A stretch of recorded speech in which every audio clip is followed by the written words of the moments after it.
Chers amis et chers ennemis, il ne faut pas les oublier, hein, ceux-là. Ils sont toujours d'une fidélité absolue, les ennemis. Bienvenue dans quelle semaine? Alors cette semaine, c'est une semaine d'humiliation, de ridicule et d'impuissance.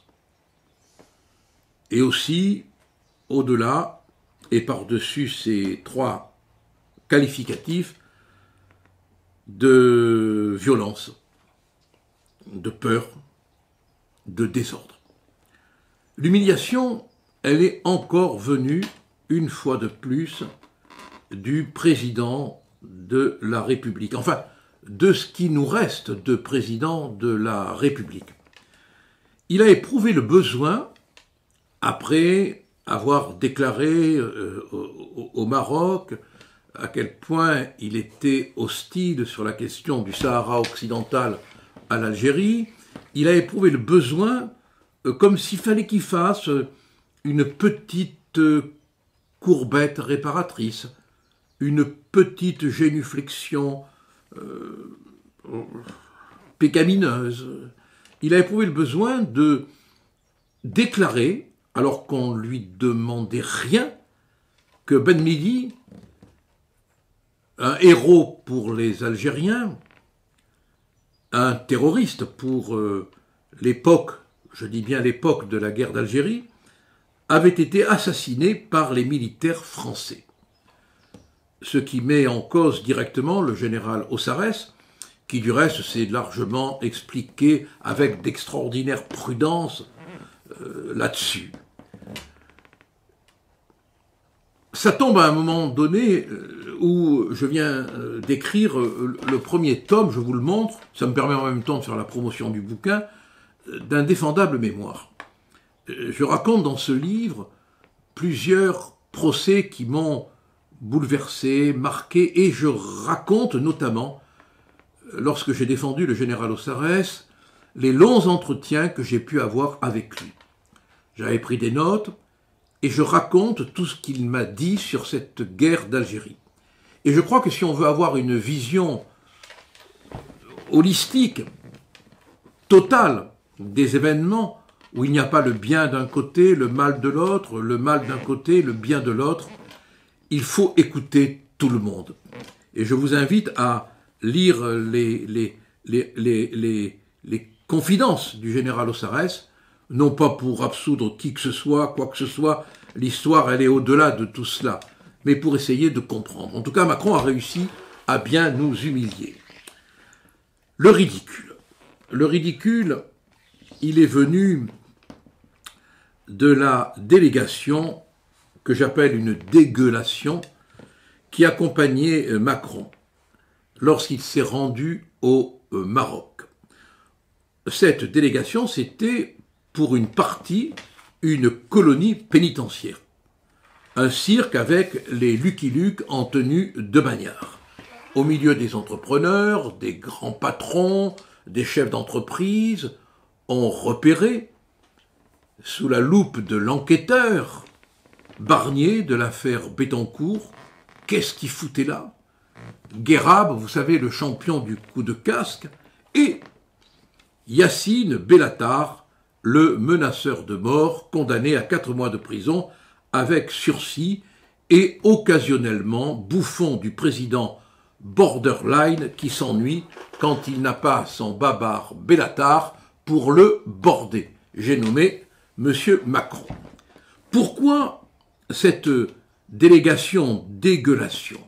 Pourquoi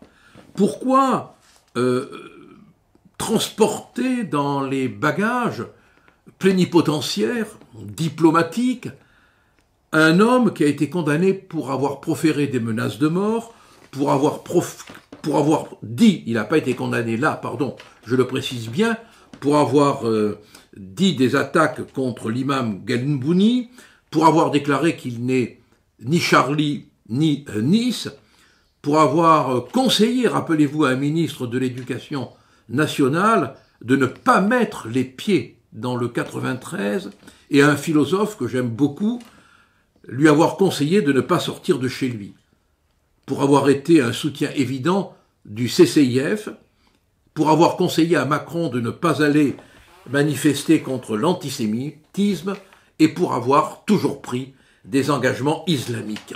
Cet individu qui est pour le port du voile, qui est l'animateur d'une soirée organisée par le collectif contre l'islamophobie et qui a déclaré, écoutez bien ce que celui que Macron a emmené avec lui a déclaré, nous les musulmans ne sommes pas dans un projet d'assimilation. La France doit s'habituer au fait que nous restons. Si vous ne nous aimez pas, nous avons préparé nos enfants. Qu'est-ce qu'il faut de plus?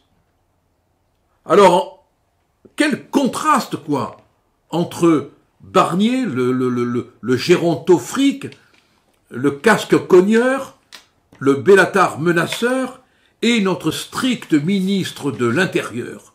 Quel contraste humiliant, quel affront, quoi. On a eu du pot, il n'y avait pas Benalla. Parce que s'il y avait eu Benatar et Benalla, moi du reste, franchement, hein, si je me trompe, ne m'en veuillez pas, mais j'arrive à une espèce de confusion de son entre les deux. Hein. Voilà, bon, je vous demande pardon si je dis parfois Benatar au lieu de Benalla ou Benalla au lieu de Benatar. Pourquoi? Voilà la question que tout le monde se pose. Hein. Pourquoi Macron a-t-il fait ça? Ben, c'est une provocation de gamin, une provocation de joueur de billes à l'égard du ministre de l'Intérieur. Comment Mohamed VI peut-il prendre au sérieux une délégation dans laquelle frime un bovin de l'humour des banlieues en joking présidentiel? Le joker de Macron, c'est le joking de Benatar. Je ne me suis pas trompé là, j'ai bien dit Benatar, pas Bellatar, hein, on est d'accord. La diplomatie française, vraiment, elle en a pris pour son grade, quoi. C'est dramatique, c'est dramatique. Alors, le problème, c'est beaucoup plus l'inviteur que l'invité. L'invité, lui, se marre, mais ce qui nous pose problème à nous, c'est l'inviteur. L'invité, quand on essaye de lui poser la question « Pourquoi étiez-vous là ?», il se sert de l'idée rebattue, utilisée toujours. Cette question, dit-il, ferait le jeu de l'extrême droite. Oui, quand tu pues de la gueule, tu te donnes un petit coup de spray d'extrême droite et tu sens bon. Hein. C'est facile. Bon, la démonstration est faite maintenant que c'est vraiment un stratagème rhétorique facile, quoi, hein, à la portée de n'importe quel abruti qui sait plus quoi dire. Quand on est coincé dans un mur d'évidence, on dit extrême droite pour ne pas répondre. Bon. Mais pourquoi? Pourquoi Macron? C'est la question à laquelle je vais essayer de répondre avec vous, si vous le voulez bien. Pourquoi Macron a-t-il commis cette vulgarité, quoi, d'embarquer avec lui 3 repris de justice? Quand un type intelligent, et je crois qu'on ne peut pas dire que Macron est un imbécile, fait des choses critiquables, grossièrement, lourdement critiquables, c'est qu'il y a autre chose. Il y a de la psychiatrie. Il y a de l'inconscient perturbé. Sinon, l'intelligence domine. Et là, l'intelligence, elle est battue en brèche par les névroses. Il a un trouble narcissique grave, un narcissisme pathologique. Et on a une preuve. Je ne sais pas si vous l'avez vu, quand il prend la parole devant le Parlement marocain et qu'il tient ses propos sur le Sahara occidental et qu'il se fait évidemment applaudir, on voit apparaître sur son visage une espèce de satisfaction grimaçante dans laquelle, regardez bien la vidéo si vous l'avez, il y a comme une espèce de mépris de revanche. Ici, on m'applaudit. Même si en France, on ne m'applaudit pas.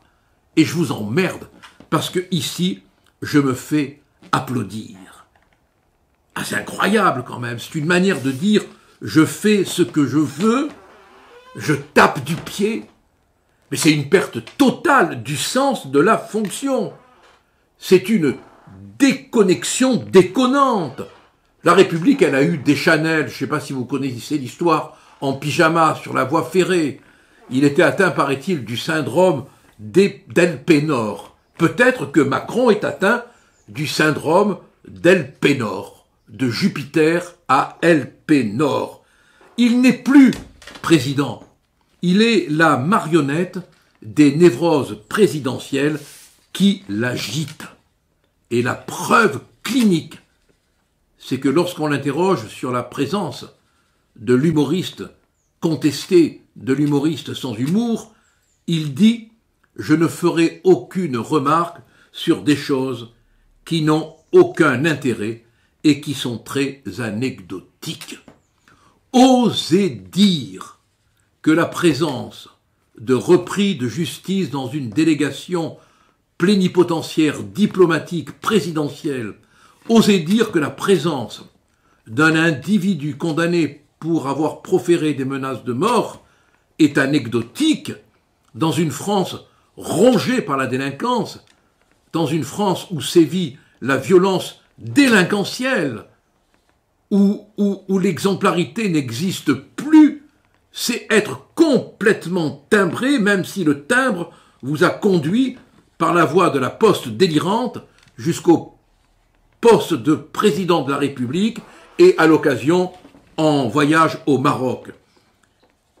Ce qui est grave, dit Sophia Aram, et j'aime à la citer, c'est qu'en 2024, un président de la République puisse encore considérer sincèrement que le harcèlement, la complicité avec l'islam politique et la promotion mortifère de son idéologie sont anecdotiques. Voilà. Je crois que on est mal parti pour les 2 dernières années qui nous restent, et j'ai le sentiment que M. Macron, qui restera dans l'histoire comme une grimace parfois rigolote et parfois tragique, n'ira pas jusqu'au bout de son mandat, parce qu'il est isolé, esseulé et délirant. Poitiers, ville de la grande défaite. Poitiers, Clermont-Ferrand, Rennes, Villeurbanne, Valence, Montpellier, Nîmes, Marseille, partout, quelle que soit la ville, partout la violence frappe et touche. Dans la nuit de jeudi à vendredi dernier, les règlements de compte liés au trafic de stupéfiants ont fait 1 mort et une dizaine de blessés. Vous savez tous ce qui s'est passé à Poitiers. On a appris que le suspect était sous contrôle judiciaire et que malgré un acte qui avait valu des condamnations, le contrôle judiciaire n'a pas été révoqué. Bon, là aussi, on se pose des questions. Ce qui s'est passé à Poitiers, où on a une foule véhémente, où le procureur, après avoir admis qu'il y avait beaucoup de monde, parle d'ardeur des bateaux. Ardeur des badauds. Vous vous rendez compte, pour camoufler la réalité. On a affaire à une situation qui était de l'ordre de l'émeute. C'est le problème du narcotrafic, du narcoterrorisme. La drogue rapporte 4 milliards d'euros de chiffre d'affaires. Aujourd'hui, le risque, c'est que le narcotrafic investisse l'État. La justice marseillaise s'inquiète que la DZ Mafia puisse financer des campagnes électorales pour s'attirer la complaisance des politiques.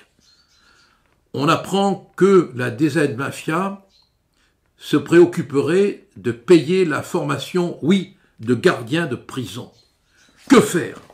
On parle de libanisation, on parle de mexicanisation, on parle de narcoterrorisme. Il y a 25 ans ou 30 ans, le trafic de drogue existait. J'ai vécu judiciairement, comme avocat, les affaires de la French Connection. Ils s'entretuaient entre eux. Mais c'était vraiment des cibles, en quelque sorte, iconiques Il n'y avait pas de balles perdues. Et puis il n'y avait pas cette dimension, comment pourrais-je dire, nationale de la violence, improvisée, soudaine, irrationnelle. Il se passe autre chose derrière le trafic de drogue. Arrêtons de nous raconter des histoires. Il se passe autre chose. Il y a d'abord ces banlieues qui sont devenues des forts Alamo, dans lesquels la police n'entre pas, dans lesquels le renseignement n'entre pas, dans lesquels le fisc, qui aurait un rôle fondamental à jouer pour piquer le fric qui circule à travers le monde et qui va, on sait très précisément où, n'entre pas. Il y a donc, si j'ose m'exprimer ainsi, des féodalités à l'intérieur même du pays, des régions où on n'entre pas. Qu'est-ce qui se passe? D'abord, on utilise le narcotrafic, le narcoterrorisme, le trafic de drogue, qui est aussi un trafic d'armes, qui est en lien, arrêtez de vous raconter des histoires, avec le terrorisme, utilise les jeunes. On le voit à 15 ans, partout des jeunes. Donc il faut arrêter avec l'excuse de minorité qui est une condition de recrutement de ces jeunes. Il faut arrêter. On se rend bien compte que c'est la faiblesse de la loi qui fait qu'on prend des jeunes pour commettre le crime, pour commettre le trafic, parce qu'ils risquent moins et ils le savent. Jusqu'à quand on va hésiter? Et il faut arrêter de brider les policiers. Il faut taper au portefeuille international. Il ne faut pas avoir peur de dire que sans frontières, on est sans bouclier. Il faut contrôler l'immigration et déchoir de la nationalité les binationaux impliqués dans le trafic de drogue. Il faut du courage. Sinon, on va disparaître. On va devenir un pays livré aux mafias. Et on n'en veut pas, mais c'est de plus en plus tard pour réagir. Que faire? Que faire? Comment faire? Je ne sais. Il y a des mesures à prendre. Nous avons les lois, nous avons les policiers, nous avons les juges.